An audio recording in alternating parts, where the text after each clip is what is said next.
Où j'évolue comme interprète, diaconesse, responsable des mamans. Voilà un peu ce que je suis. Et ce soir, j'aimerais m'acquitter d'un devoir, celui de dire merci à notre Seigneur, vraiment. Hier, Maman Flore, peut-être que c'était un projet, mais aujourd'hui, c'est une réalité. Et le Seigneur a permis que nous soyons là. Mes remerciements aussi vont aller auprès du pasteur Boukaka ainsi que de sa femme, vraiment. Et surtout pour le pasteur qui nous a cédé sa chair. Parce que beaucoup d'hommes de Dieu n'aiment jamais céder leur chair. Remerciements aussi à Maman Flore qui a fait le choix vers moi, qui ne suis pas, qui est une esclave du Seigneur. Et merci aussi à vous qui êtes là, parce que sans vous, on ne peut rien faire. On ne peut pas parler aux chaises. Merci pour votre présence. Nous allons élever nos voix, nous allons prier. Seigneur, j'aimerais te dire merci. Merci pour ce moment que nous voulons passer sous tes pieds comme mon mari, Seigneur notre Dieu. Sois avec nous, Éternel des armées. Dirige-nous et oriente-nous, Seigneur notre Dieu, surtout à moi, à qui tu as donné une lourde responsabilité, Seigneur notre Dieu, d'apporter l'instruction à tes enfants, Seigneur. Soutiens-moi et fortifie-moi.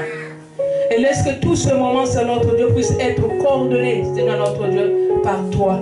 Sois au centre, Seigneur notre Dieu. Dispose de nos cœurs. Bénis encore ta parole, bien qu'elle a été bénie au commencement, Seigneur. Bénis et qu'elle nous fasse du bien dans le nom de Jésus. Amen. Nous allons ouvrir nos Bibles, bien-aimés, dans notre texte de base, qui n'est autre que Colossiens 3, le verset 23. Si quelqu'un peut s'élever dans la foule pour faire la lecture.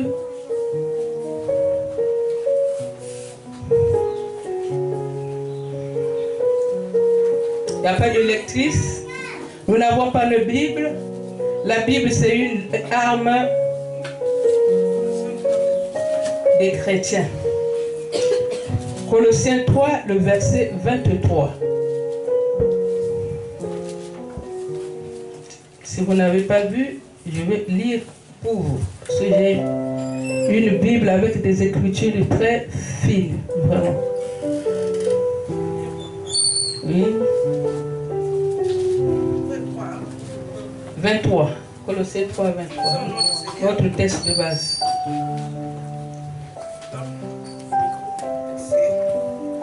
Disons au nom du Seigneur. Tout ce que vous faites, faites-le de bon cœur, comme pour le Seigneur et non pour les hommes.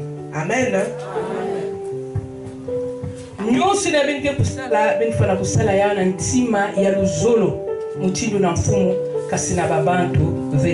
Voilà un peu notre texte de base. Le thème qui nous a été confié ce soir, c'est autre que nous connaissons ce terme, nous tous, femmes impactant notre milieu par des grandes œuvres. Et le sujet que nous allons traiter ce soir, c'est les femmes. Nous avons lu les textes. Bien-aimés dans le Seigneur, j'aimerais dire ceci.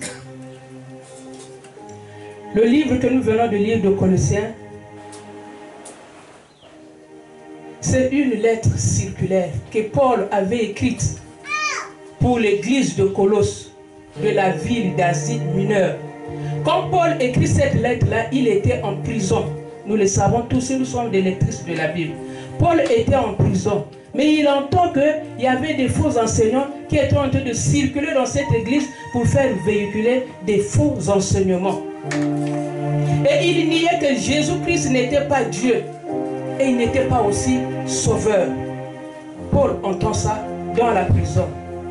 Il dit aux croyants de cette église, vous devez savoir que le croyant, dans tout ce qui peut lui arriver, dans tous ses besoins, la solution ils trouveront seulement dans le Seigneur.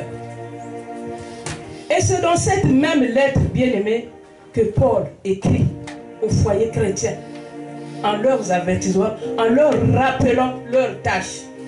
Nous allons monter au verset 18, là où Paul instruit les foyers chrétiens. Et quand il instruit, il ne commence pas par un homme. Paul instruit, il commence par la femme. Il dit à la femme, femmes, soyez soumises à vos maris, comme cela convient au Seigneur. C'est après qu'il donne l'instruction à l'homme. Marie, aimez vos femmes. Ne vous aigrissez pas contre elles. Paul descend encore. Il dit aux enfants, enfants, obéissez en toutes choses à vos parents, car cela est bon dans le Seigneur. Il ne s'arrête pas là.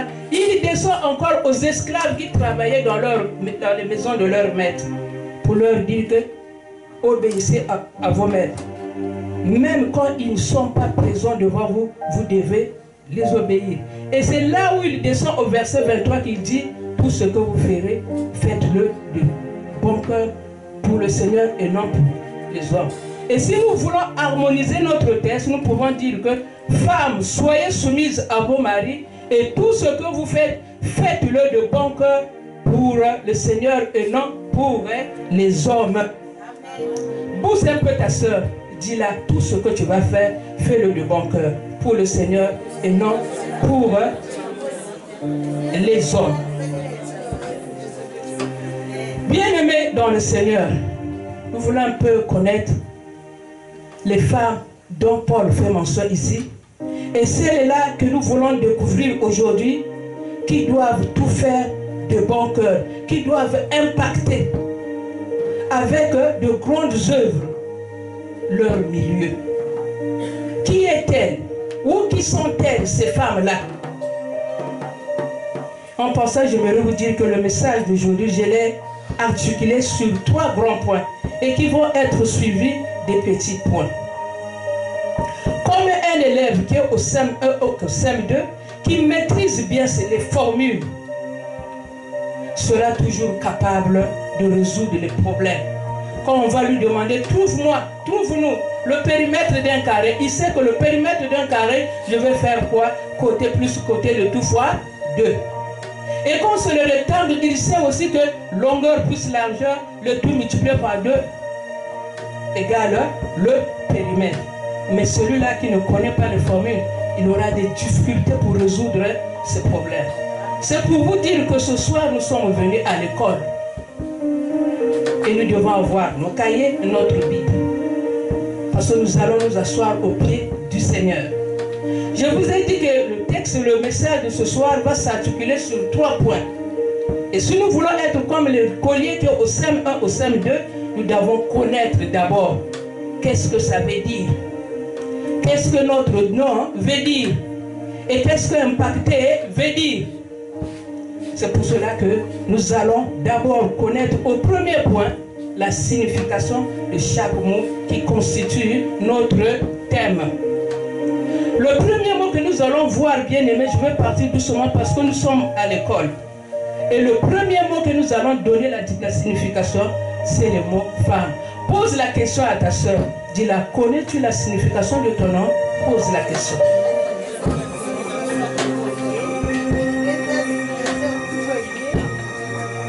Est-ce que ça va couper? Et quand nous disons la signification bien aimée du mot, il y a une signification de l'intelligence des hommes et il y a une signification aussi biblique, selon Dieu. Donc la première signification que nous allons voir, c'est dans le mot femme. Qu'est-ce que le mot femme veut dire selon le dictionnaire? Quand j'ai regardé, j'ai un vieux dictionnaire, Larousse. Larousse me dit ceci. Femme veut dire être humain de sexe féminin. Donc, sexe qui est opposé à celui de l'homme. Et selon Dieu ou la Bible nous dit quand nous repartons dans Genèse 2, le verset 18 Là où Dieu dit, alors il n'est pas bon que l'homme soit seul, je lui ferai une aide semblable. Nous allons souligner le mot aide. Mais la femme n'a pas seulement une seule signification. Hein. Dans la Bible, en lisant très bien, nous allons découvrir beaucoup de significations concernant le mot femme. Quand nous allons partir dans Matthieu 1, je ne vais pas lire, 26, Marie, sans connaître les hommes, avait été conçue par la vertu du Saint-Esprit. Elle donne naissance à un fils. Le fils qui est le sauveur de l'humanité tout entier. Avant elle, Ève a été la première femme à donner vie à une personne, à un être humain. Et de là, on nous dit la femme, une porteuse de vie. Elle est aussi une nourrice. Cela, nous allons découvrir ça dans la vie de la femme vertueuse qui nourrissait aussi sa famille. Et quand je peux faire le récapitulatif, femme, aide semblable, femme, porteuse de vie, femme, nourrice. Il y aura un autre nom que nous allons découvrir au fur et à mesure que nous allons descendre. Est-ce que nous sommes là, les mamans? Est-ce que nous suivons bien, nous nous communiquons très bien? Amen. Amen. Quand nous allons dans l'hébreu, dans la traduction originale, parce que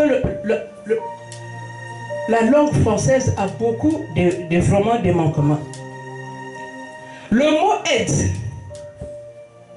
vient de l'hébreu, Ezer, qui signifie, bien aimé, littéralement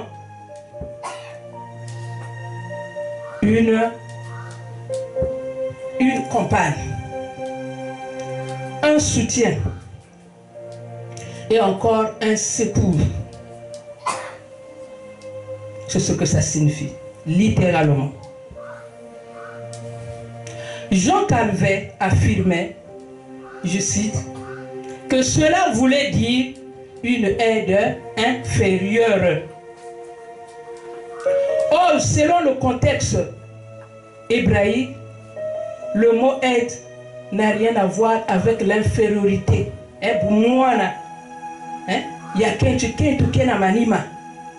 N'a rien à voir avec l'infériorité ni la dépendance de la femme vis-à-vis de l'homme. Le mot aide aussi, bien aimé, a également un sens. Le sens d'une poutre. Le poutre dit kunzi. Yainzo. Du kunzi avec la kotala yinike simba kainzo.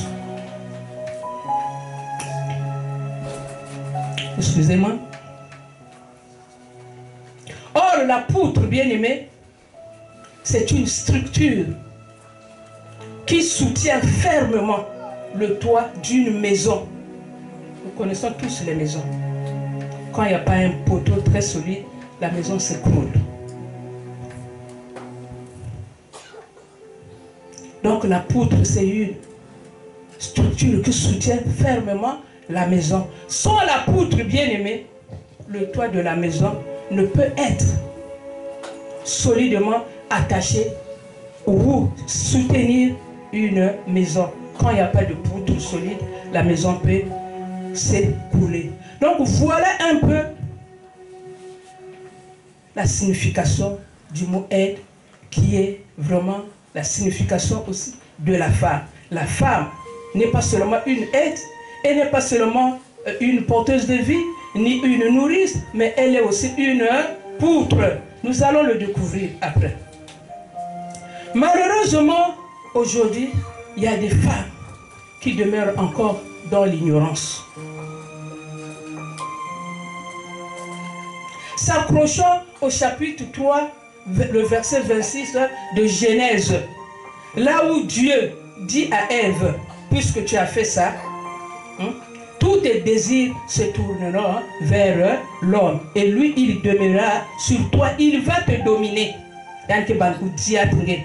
Et elles sont là, dans les maisons, croisant les bras, sans chaque fait, et attendant seulement que l'homme puisse faire tout. Oublions que elles étaient des aides, des poutres dans les maisons.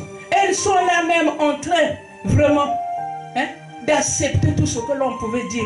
Voilà la femme et la dernière bête après le crapaud. Voilà la femme et les sorcières. Koliana Moisi, Koliana Ndoki. Mais ce soir, je vous affirme que la femme n'est pas cela. Mais la femme, c'est une aide, c'est une nourrice, c'est une vraiment porteuse de vie et c'est une poutre. Est-ce que nous pouvons acclamer pour notre Seigneur bien-aimé?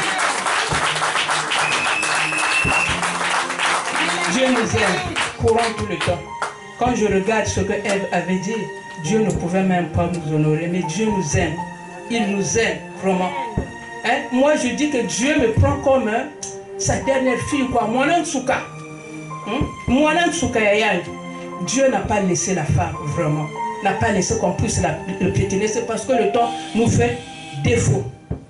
Donc, voilà un peu, en grosso modo, ce que nous pouvons dire en ce qui concerne la signification du mot femme. Amen. La femme, elle est vraiment une aide. Elle n'est pas là à croiser les mains. Non, tu es une aide, tu te trompes vraiment, tu te trompes. Dieu ne pourra même pas te regarder. Heureusement qu'il est compatissant, hein, bien-aimé. Le deuxième mot que nous allons découvrir la signification, bien-aimé, c'est le mot impactant. J'ai dit tout à l'heure que nous sommes à l'école. Nous devons être comme cet écolier qui est au CM1, au CM2.